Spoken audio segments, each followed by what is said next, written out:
Hello viewers, welcome to back to my YouTube channel. আশা করি আপনারা সকলেই আল্লাহর রহমতে অনেক ভালো আছেন। আমিও মহান রব্বুল আলমিনের রহমতে আলহামদুলিল্লাহ অনেক ভালো আছি।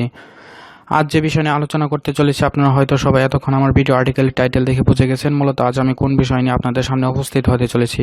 হ্যাঁ ভিউয়ার্স, আজ আমি আপনাদের সামনে আলোচনা করব কিভাবে কম্পিউটার দোকানের জন্য একটি ক্যাশ মেমো তৈরি করবেন।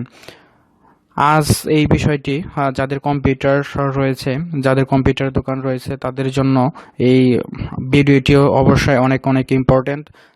তাই বলছি বিয়স, আপনারা সবাই মিস করবেন না আমার এই ভিডিওটি আপনারা মনোযোগ সহকারে দেখবেন, তাহলে আপনারা অতি সহজেই একটি ক্যাশ মেমো তৈরি করতে পারবেন আপনার দোকানের জন্য। তাহলে চলুন আর দেরি না করে সরাসরি আলোচনার মূল